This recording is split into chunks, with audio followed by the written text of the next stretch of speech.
Alright, so a lot of people have been asking me lately how I put the crackers on my whips. So I figured it was time to finally do a video. So I've got a whip here with me today. This is not a whip I made myself. This is one that Shelby Braddock made. And I've got another video on my page of me cracking this whip and a few others of his. So first of all, this little white piece right here, this is the cracker. For those of you who don't know, the cracker is what actually produces the sound on the whip. Is you crack the whip, it builds energy which travels down the body of the whip until finally it's released in this cracker right here. So I don't have an example here of what actually it looks like, but what happens is this part on the end past the knot frays out. So the first thing I want to point out with this cracker, this is a brand new one I just put on. This is actually a good cracker, obviously.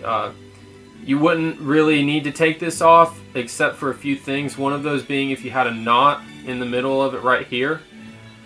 Something like that. And you would get these in while you crack the whip. If you have one in like this, it's not going to do good. What's going to happen is it's going to keep knotting up. And eventually you're going to get a big knot and it's not going to crack well anymore. The other reason is if right here, when this does actually fray when you start cracking it, if you get a knot in here, which can happen, that's not good either. The only knot you want is this one knot right here, and the reason being is so that it doesn't fray all the way up here.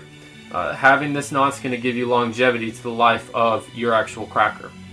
So with that being said, the only other time you're going to want to be doing this knot, putting it on, is again if you have to cut it off or if it's already off because of cracking it over time.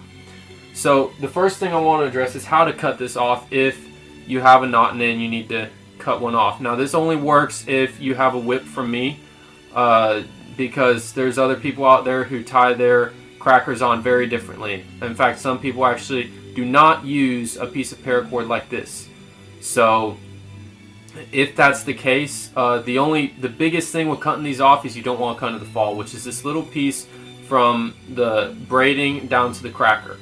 And if you cut that off, there's, it's not just like putting a new cracker on here. Actually, I have people come to me all the time saying they need a new fall in, and that requires actually coming up almost this far into the whip, about 2-3 feet of unplaiting and replaiting back in. So it's a lot of work. So if you can avoid not cutting into the fall, that is a good idea.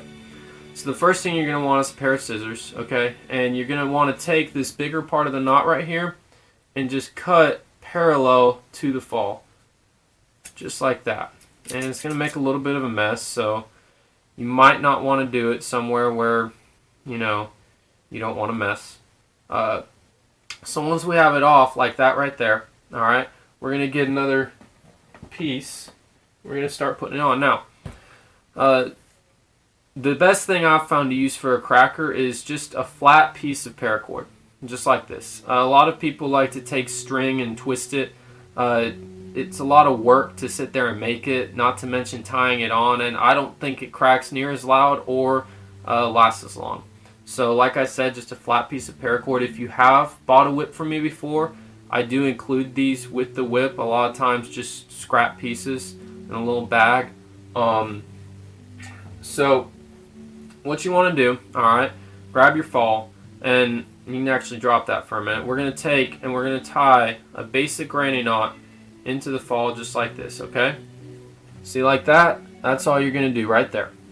Now you're going to grab your fall, alright, and you're going to put it through with the running end. This is the running end here of your cracker, and the standing end, okay? So you're going to put it through with the running end facing towards the end of the fall and the standing end facing back up towards the thong, okay? The way you're going to put this on, I'll show you here after I tighten it, alright?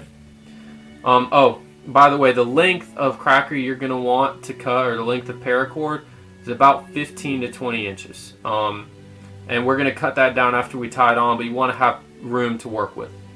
So the way you're going to tie it on right here, okay, is just like this. You want to, again, parallel, and just make sure it looks kind of like this. The way you tighten it down can adjust things the way you put it on, so just make sure it tightens down like this. Next thing you're going to do is you're going to bring it over here. You're going to loop the running end over the standing end. See that? And you're going to come back up through this loop right here, okay? And just tighten it down just like this. And I'm having a little trouble here, but we're going to get it. So you're going to tighten it down just like that, okay?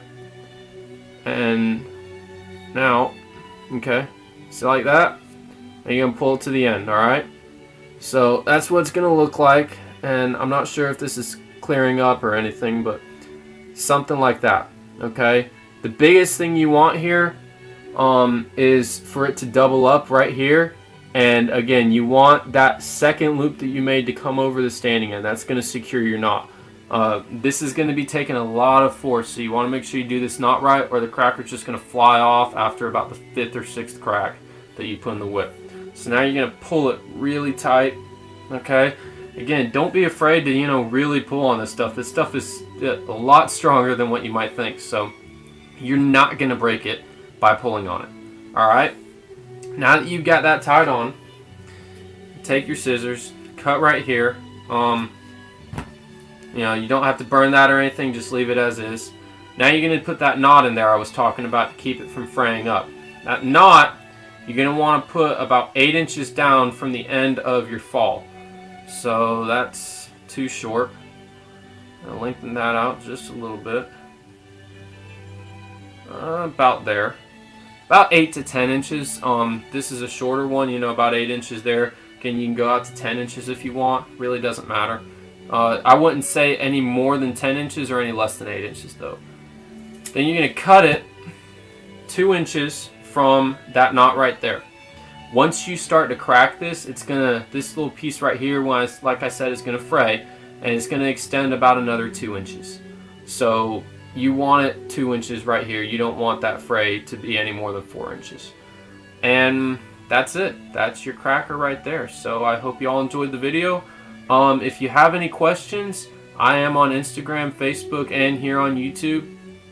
Feel free to direct message me on Instagram, message me on Facebook, or comment in my video. You can find me on Instagram under Dalton Creel or under Crossbar C Whips. You can also find me on Facebook under Crossbar C Whips or again Dalton Creel. And I hope y'all enjoyed the video. Thank you for watching.